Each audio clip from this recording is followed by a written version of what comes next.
amazina yawe hanyuma utubwire n'icyo iyi kampani yakugejejeho nk'umuntu uhatuye. Amazina nitwa Uwizeyimana Devota, nkaba ntuye hano mu kagari ka Mpanda, umudugudu wa Nyagahinga, nkaba ari naho nkorera umurimo w'ubucukuzi bw'amabuye y'agaciro muri Big Mining. N'icyo ubona byagufashije mu iterambere ryawe? Ngiye iterambere nagezeho, natangiye gucukura amabuye y'agaciro ndi umukene, ariko naje gutinyuka nza mu mabuye niteza imbere. Naguze ikibanza turubaka tukora n'umutware, ubwo ngura aho ntuye narubatse dore nina hafi aha, ngura inka iri mu rugo, mfite uruguri, mfite inkoko, ndatunze. Ubwo rero rwose gutinyuka ugakora biteza umudamu imbere. Hanyuma hari ukuntu iyo bageze nko mu kibanza cyawe mu butaka bwawe bari gucukura, ubwumvikane baba bumeze bute? Ubwumvikane twumvikana nabo mukabarana, bakabiha agaciro, bakaguha ikiguzi, bakakwimura, bakakugurira ahandi. Iterambere ryawe rihagaze rite? Rihagaze neza cyane. N'ubu rwose ejo bundi maze kugura 250 narawishyuye. Wayegeranyije? Aha rwose narakoze mpembwa. Wagombaga kwigurira utudagaruka rya nabwo ntitureka kurya, turarya tukanambara, ariko ibyiza no kuteganya n'ejo hazaza. Gira inama abandi badamu batinyuke, bavanamo ku mufuka baze dukore. Hariya birasanzwe, ubona ko mvuye mu muhekana ndi gucaya, uba amabuye rwose mukanda wamaze kuyarura. Nta murimo ugomba gutinya kuko ibintu byose mu mutwe.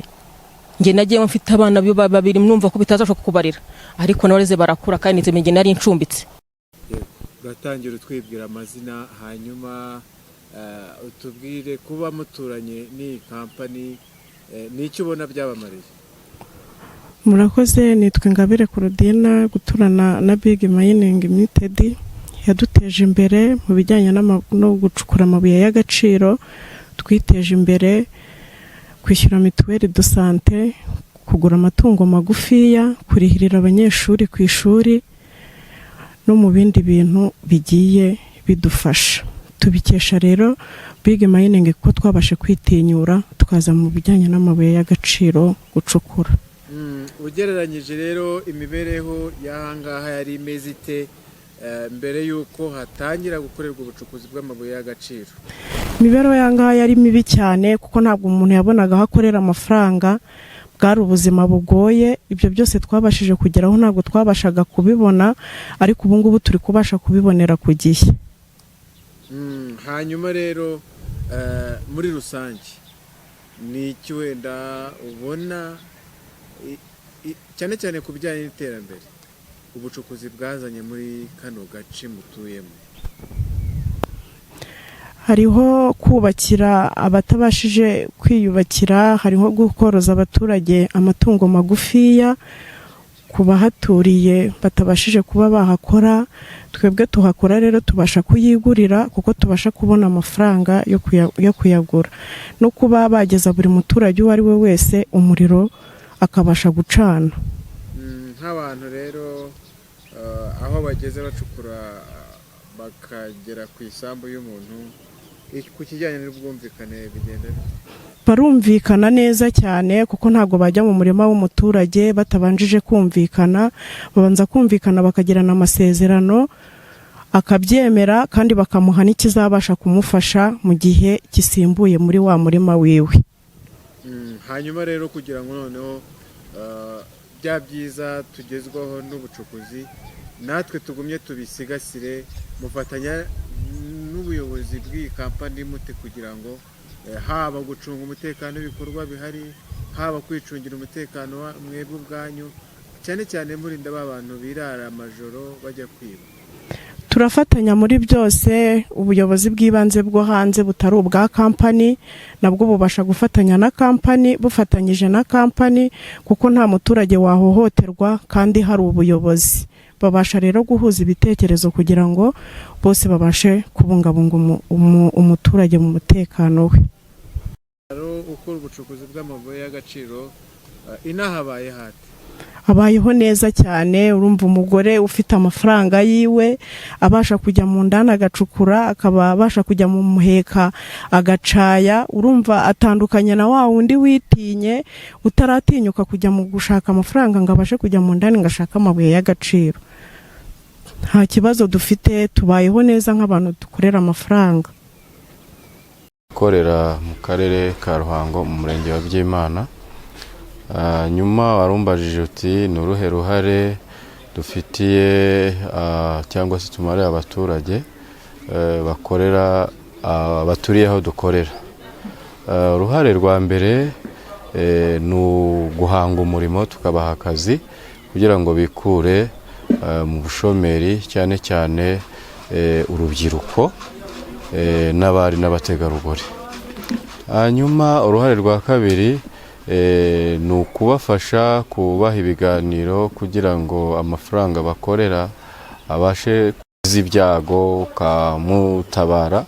Rero mu kumutabara kuko irimbi ritaba riri hano hafi, tugerageza kumushakira transport yamufasha kugeza umurambo ku irimbi kandi tukanamutabara, tukamuhumuriza. Byaba na ngombwa haba hari agapitiroli tukakamuha kugira ngo ye kuba ari mu kizima.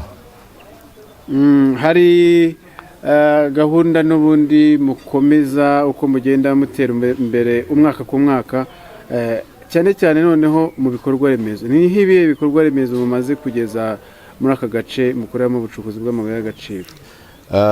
Dufite abaturage twagiye nyine twarabanje dukurura umuriro, ariko dufatanyije n'ikigo cyacu cya RMB, ariko ntabwo ari cyo, ni ubuyobozi bwiza bw'igihugu bwatekereje guha abacukuzi umuriro aho bakorera, mu gihe twajyaga dukoresha udupiki cyangwa se utuntu tw'ubucukuzi twa gakondo.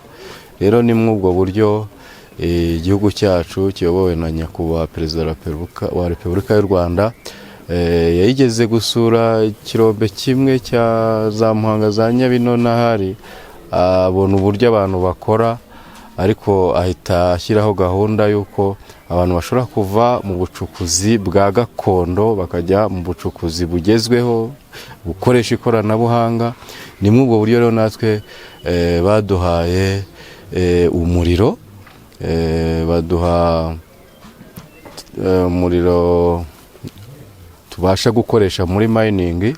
Abaturage rero batwegereye natwe twahisemo kugenda tubaha kuri ya tarasifo dukoresha, tubaha umuriro. Abo baturage bose baturiye inkengero z'aho dukorera twabashije kubaha umuriro, kandi dufatanyije n'ubuyobozi bwa REG bushinzwe umuriro muri kano karere.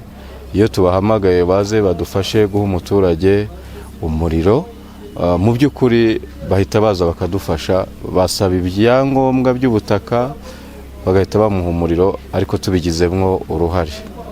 Buri mwaka tuba twinjira muri gahunda yo gutanga ubwisungane mu kwivuza, ariko by'umwihariko ugasanga hari abantu bagifite ubushobozi buke bwo kubutanga bitewe n'amikoro.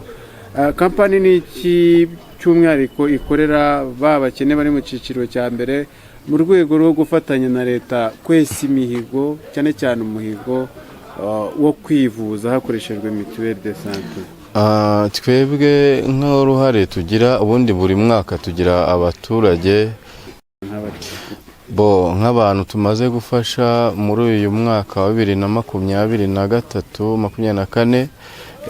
Twafashije abantu umwaka umwe bagera muri 600 unkusanyije imibare yose. Hanyuma muri uyu mwaka wa 2024-25 tumaze gufasha abantu bagera muri 480. Kandi n'ubundi turacyakomeje, wenda hari igihe biterwa na budget wapanze, biterwa n'ubushobozi bwabonetse. Hanyuma iyo bwabonetse dushobora kongera, ariko byibuza amwayene 500. Abakozi bangahe muri no company, abagore n'abagabo ni bangahe? abakozi bari muri 430, hanyuma abadamu bari batangiye kugenda bitinyuka, namwe mwagiye mubabonamo ko bari gukora. Abadamu rero urebye baracyari bakeya, ariko dufite intego yo kongera. Dufite ugereranyije ni nka 25%, ariko turateganya ko bashobora no kuba nka 40% byibuze, ibindi batari bazi, kugira ngo nabo babashe kwiteza imbere. Kandi ubona ko biteje imbere, wagiye ubona ko harimo abagapita bahagarariye abandi, kandi ugasanga arayobora n'umugabo we ari muri iyo kipe, kandi bagakorana neza, bagahuriza hamwe. Ibyo rero mbona ari ikintu cyiza cyo kwishimirwa. Kenshi na kenshi umugabo utapfa kumenya ko byashoboka, ariko ubona bakorana neza, akamubwira mfasha gukora ibi, bakabikora. Bityo kampani ukabona ko bayikoramo bayikunze, kandi natwe turabakunda kuko bitinyutse. Murakoze.